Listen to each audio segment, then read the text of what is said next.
guys, welcome back. Today I'm doing a project. I'm doing a propagation project. I recently trimmed my hydrangea and I have that video down below linked, so if you'd like to check that out. And in that, I went ahead and saved some clippings so that I could propagate that hydrangea plant and create more beauties. So if you're interested, stick around. I'm Diane, a gardener located in Central California, Gardening Zone 9B. Let's get started. So let me get the soil ready. So we're gonna use Vermiculite and Perlite. You need something very light and fluffy so that the roots can actually create and be loose and be able to maneuver. If I need to, I can add a little potting soil, but I don't think I'm gonna need that. But it's here just in case.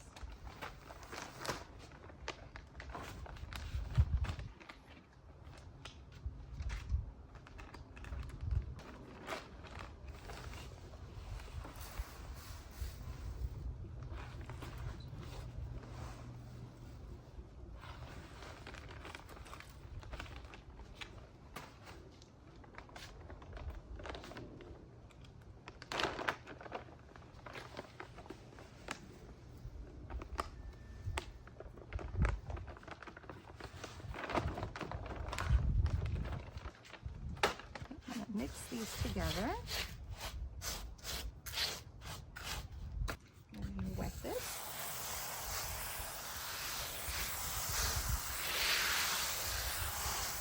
Get it nice and moist. So I'm going to take the cups and just do a little snip on two sides of the cup. And this is for drainage.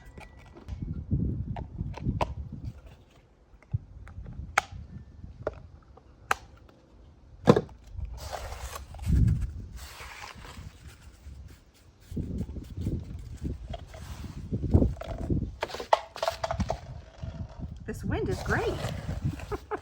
So nice and breezy. It's so pleasant out here today.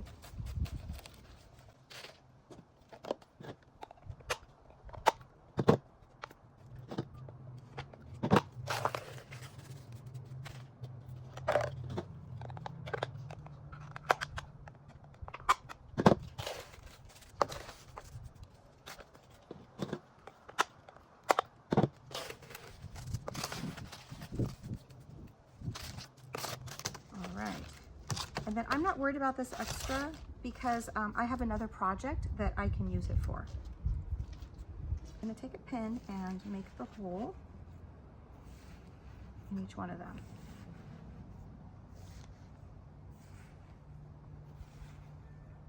Okay, those are ready. And then before or after I ever use my clippers, I always try to remember to sanitize it with alcohol. It's important to have clean clippers. We're going to take the clipping and we want to cut it right beneath one of the nodes, right there. I'm going to take off some of the bottom leaves.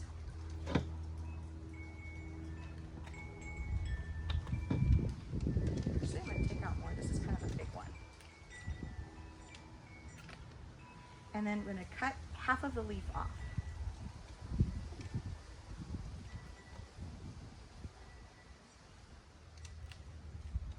You want to keep some of the green leaf on there because the plant needs to photosynthesize.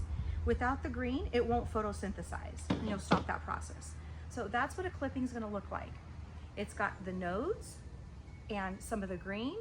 Now I'm going to put that right back in water. It's very important to keep these hydrated. I'm going to take some hormone rooting powder and put some on a plate. You want to try not to dip your ends into the rooting powder because if your plant has any disease or anything, it can ruin the powder. So best to just use a little plate with it. What happened to my clipping? Where'd she go? Oh, there it is. Okay, so take my clipping.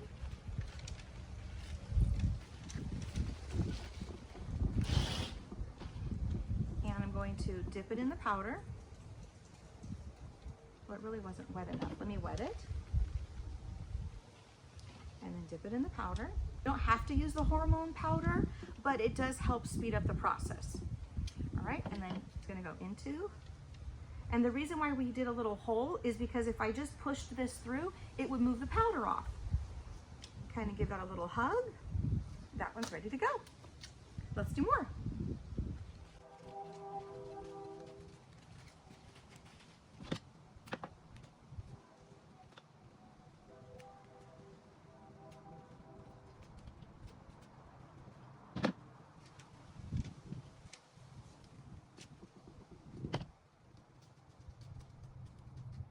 So guys, I don't know how many I'm going to end up with, but some of these might not take, some might not. So I figure the more that I try, the better odds I have. And if I end up with them all taking off, oh, give me that problem. That would be amazing. Right. Something else I want to point out, when you're cutting the bottom at the node, you want to do a 45-degree cut so that you have more openness and more availability for the roots to sprout out. So again, 45 cut right underneath the node. So guys, I ended up with 9 plants. And now what we're gonna do is water them really well and let them drain, and then we'll go from there. Okay, so each cup goes inside of another cup. So this is so that it'll drain to this cup. And then we're gonna add a little bit of water. Okay, so another cup.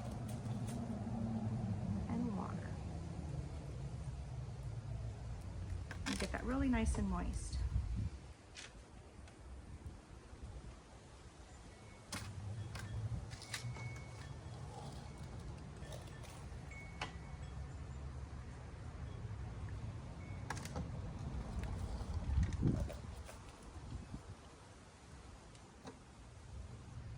I don't want to do too much because I don't want it to rot, but I want to make sure that it has enough moisture. And we have some really hot days coming up, so they might appreciate this extra water. Okay, so now that they've all been planted, watered, and have the bottom, I'm gonna put the tops on them. This is gonna create like a little greenhouse for them. With that, I'm gonna take some tape.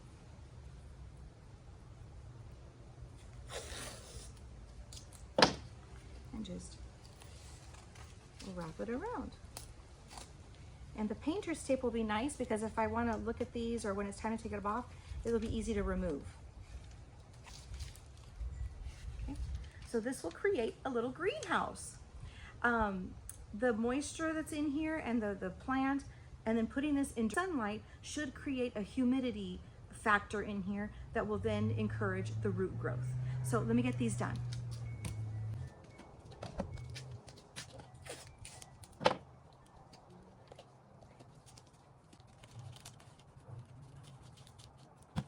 So guys, I ended up with 9 little greenhouses, and isn't this so cute?